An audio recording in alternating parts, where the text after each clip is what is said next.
and I'm the Chairman and CEO of Lightwave Logic, and I want to welcome you all to our annual shareholder meeting.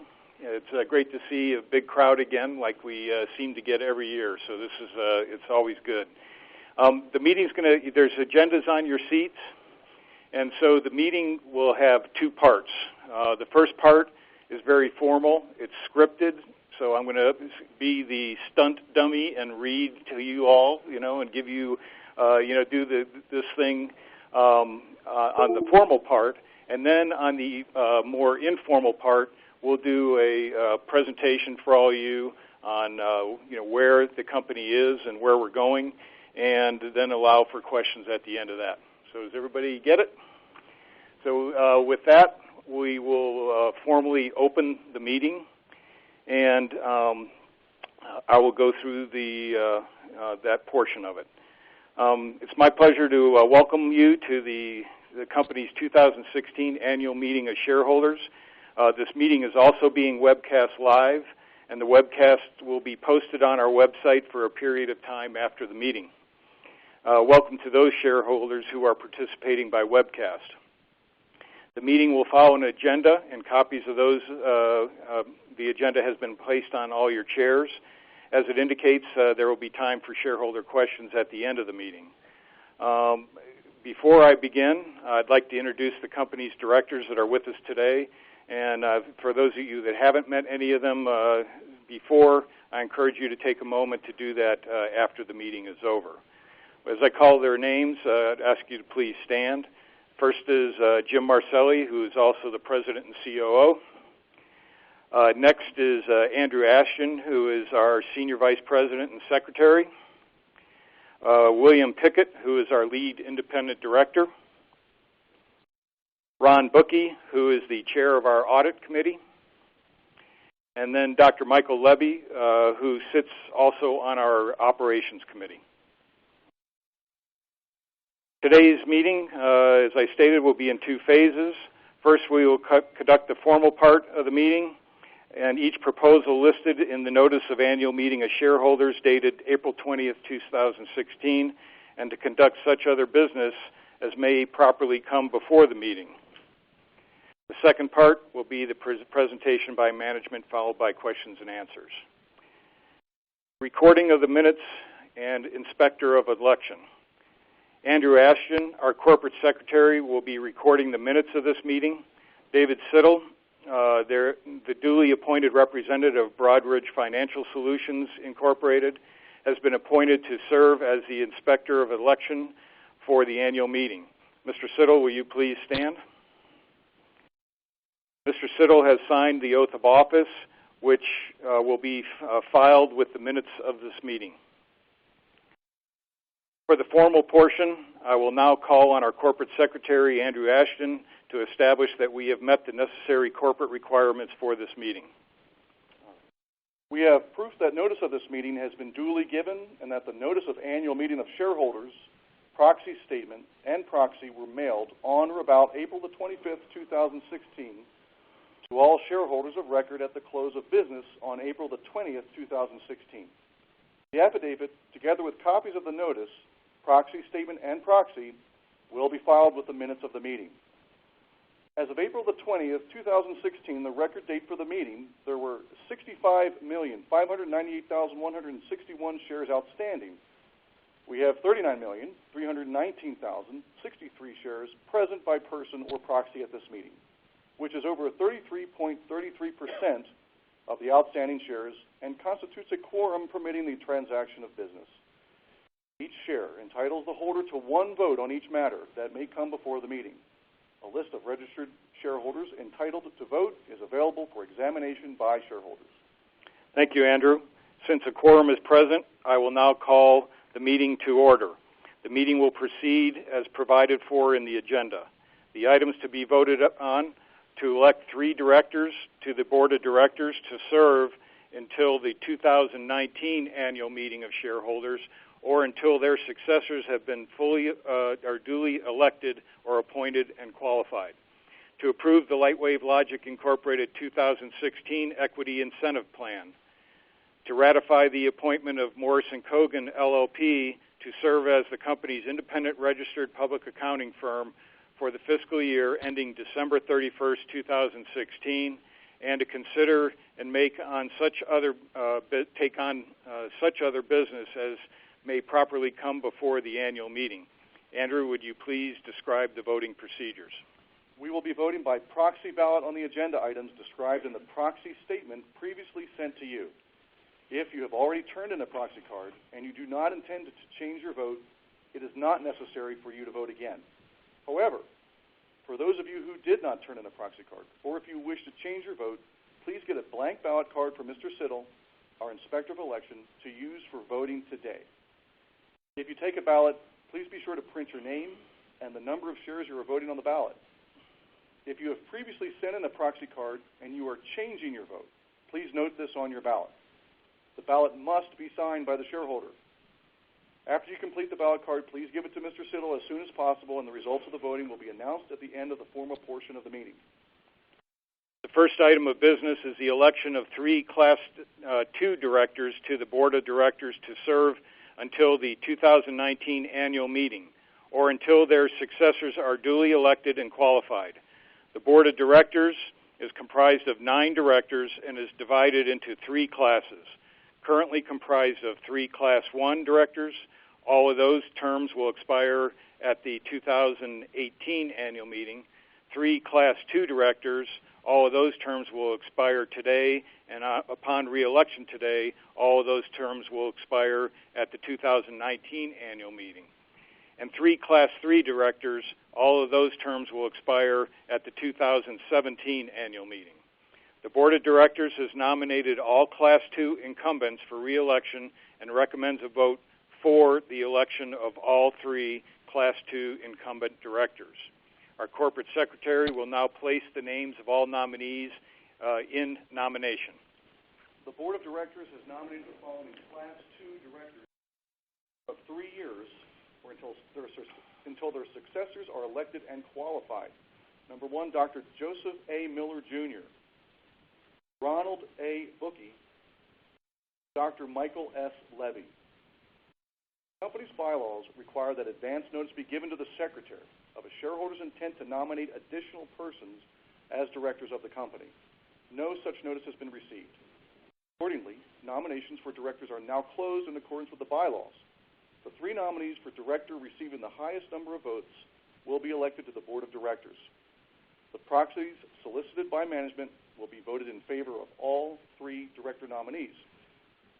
I hereby move that each of the nominated persons be elected as Class 2 directors to serve for a term of 3 years or until their successors are elected and qualified.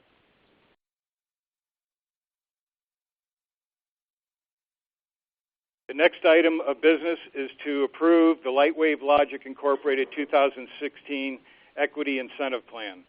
The vote required to approve the 2016 Equity Incentive Plan is the affirmative vote of the holders of the majority of the votes cast at the annual meeting, entitled to vote in person or by proxy, and entitled to vote on the matter. The Board of Directors recommends a vote for approval of this matter. I hereby move to approve the Lightwave Logic Incorporated 2016 Equity Incentive Plan. Proposal 3, ratification of independent registered public accounting firm.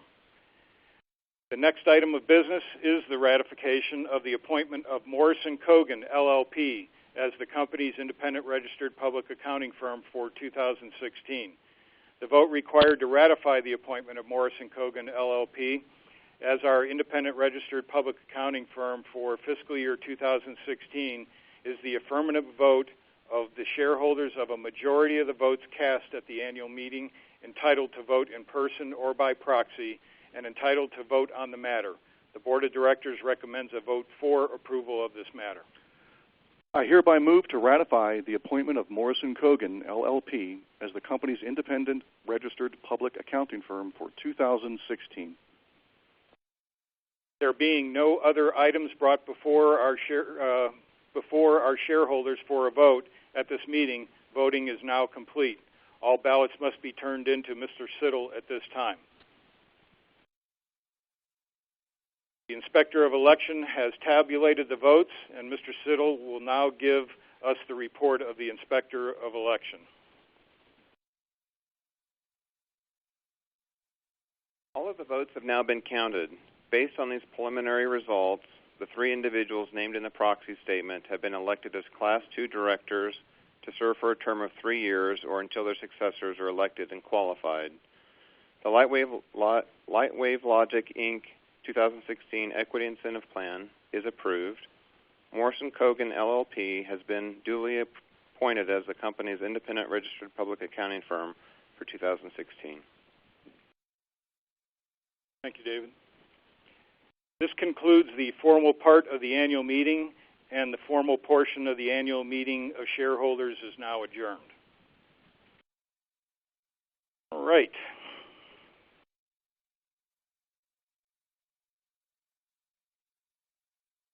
We'll now go through our presentation. I think, the way that we're going to do this, I'm just going to kick this thing off, give you a little bit of background on Lightwave Logic and our current position.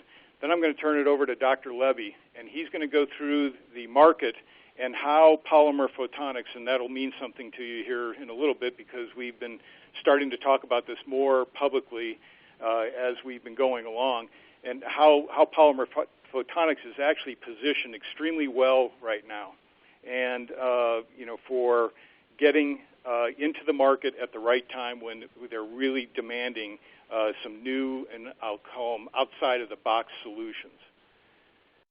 As always, we have a safe harbor statement. We're going to talk about things in the future, but these are based on what we know right now. Okay, so as anybody that's been around this company for a while knows, we keep tuning the plan so that we can make progress. I think it's really important to know also that the company, because of actually the fantastic response last year and all the years that we've been in existence from our shareholders, but in particular last year we did 2 private placements, and with that cash that we were able to collect enough money to run our operations as well as get a lot of the required equipment we needed to do some of the advancements in our capabilities. So right now we're roughly at about $3 million in the bank. What that does is it gets us all the way through January of 2017 with our current burn rate. Also, as many of you know, we've had a long-term relationship with Lincoln Park Capital. Jim did a phenomenal job of renegotiating with Lincoln Park, and we were able to secure a $20 million equity line through Lincoln Park, and that gets us all the way through to April of 2019. That what was really good about that, and this is important, that the auditors, because of the structure of this particular deal with Lincoln Park, they've now removed any going concern statements in their opinion. So that's a big deal, all right? Because they know that we can always go get the capital that we need to operate the company. So we're happy about that. As many of you know, we have a lab in Delaware, and that lab is pretty much focused almost entirely on synthetic chemistry. But here in Longmont, we made some big changes. We do all of our optical testing as well as our processing of our materials for devices here. And I want to introduce the two key guys that are really working on this. The first one is Steve Engler. Steve, can you stand up? Steve is our test engineer, but he does a lot more than that. As you can imagine, with a smaller company like us, people wear multiple hats. But Steve has really done well in setting up the optical lab, and he was actually the guy that moved it from Delaware out here to Colorado. Probably our newest member, and the one that has had some of the most significant impact on what our progress so far is Dr. Jung Woo Yi. Jung Woo, can you stand up? Jung Woo joined us, just last fall, early fall. And I can tell you from the minute he walked in the door, progress is being made. The guy is just relentless, and he's the one responsible for making the polymer waveguide modulators that we just achieved modulation with. And he's been a tremendous addition, and we hope to add to the team as we keep going along. So thanks to both of you for coming. So we've got a foundation, and what I want to go through is what did we talk to you about before? And we've made fantastic progress. So how does that square up with what we told you last year? And at last year's shareholder meeting, I had this slide, and it told you we were going to do all these things. Well, everything you see in the orangish color, we actually completed this year. So what are the exceptions? You'll see I've lined through in the prototype development this thing, the Bleached Waveguide modulator. For those that have been around for a while, probably remember us talking about that. We eliminated that, one, because we were dependent on the University of Colorado to do it, and you know how I felt about being dependent on outside activities to help with this business. So, and secondly, it really didn't have a good business case. There wasn't a lot of money to be made in this, and it's probably a more difficult process than we actually wanted to have to go through. So we got rid of that portion. The other one is this thing about slot waveguides and modulators. That is a data center capability. Our team does not have the depth to do that right now. We're very focused on these polymer waveguide modulators for the telecom side right now. But this doesn't mean that we're not working on it. It just means we haven't completed anything there. And we also need partnerships, but we'll go in that to a little more depth. Then I sent, at the end of last year, I put out a shareholder letter. Okay? And a lot of you may remember that there was a diagram that looks like the left side of this chart where it talks about, we had to get our engineering capabilities up. We wanted to work on silicon and photonics. We were doing a lot of partnering discussions. We wanted to get results on these modulators that we were working on. And, so most of this is still a work in progress. That's the one thing that you see completed is really our process engineering capabilities. And between Jung Woo and Steve, they've been very good at getting that all set up for us, and along with the capabilities that we have at the University of Colorado, where our people are doing the work in the JILA lab. All right. So one thing you'll see, I talk about these waveguide modulators at higher speeds. This is totally dependent on the process that we're going through right now, and we'll explain where we are on all of that. And then finally, I think many of you have heard us talk about polymer photonics, okay? And actually, Dr. Levy coined that term, and we use that as a way to try to describe where the company is going and why it's going to have a huge impact on the industry. And Michael and I were both in Belgium this year, and we went to what was called the PIC International Conference, the Photonic Integrated Circuit Conference. And it was very widely attended, and Dr. Levy gave a presentation there there were probably 200-300 people, Michael.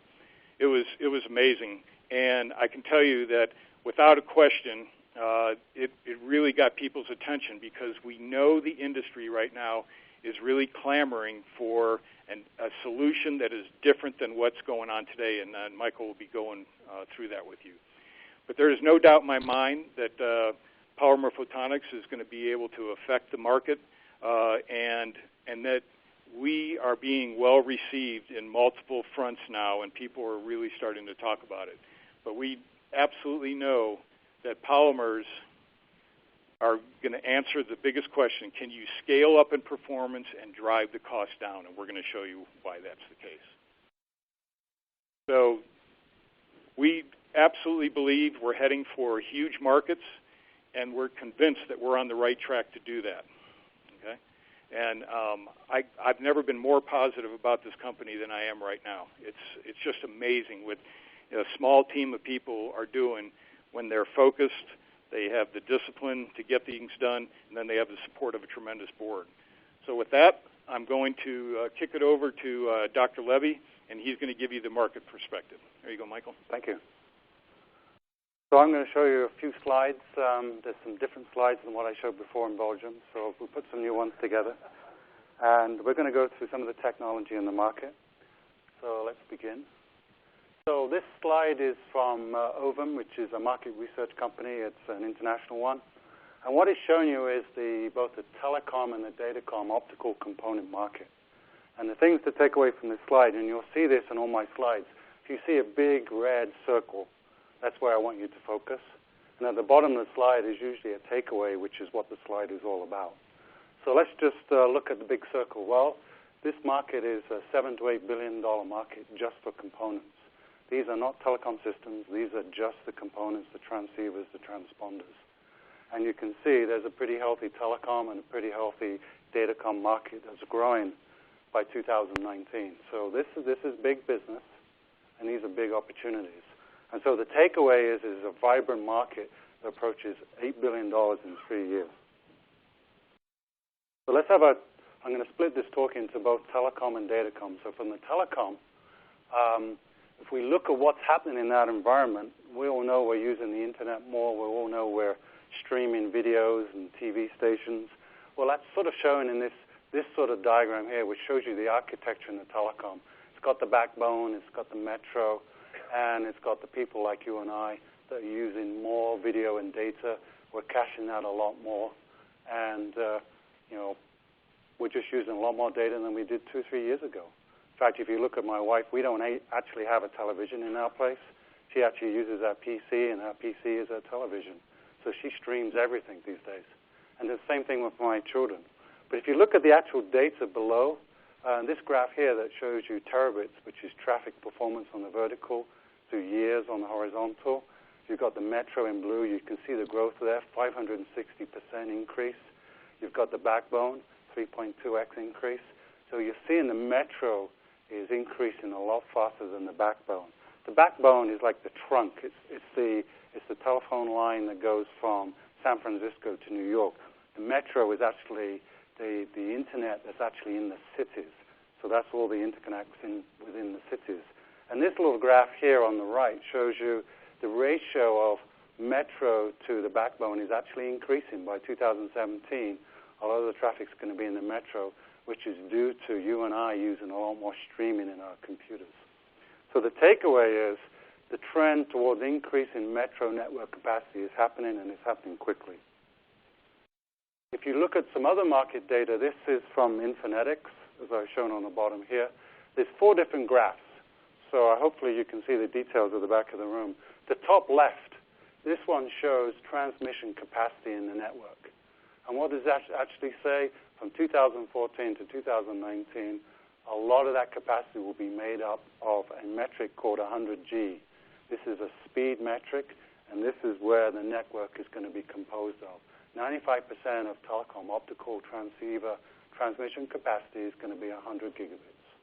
So that just tells you the speed they're going to operate at. If you look at the graph on the top right, long-haul applications from 2014 to 2019 in terms of the number of ports, thousands of ports on the vertical, tells you there's going to be a huge growth in the metro area of 100G. So that just corresponds to the previous graph.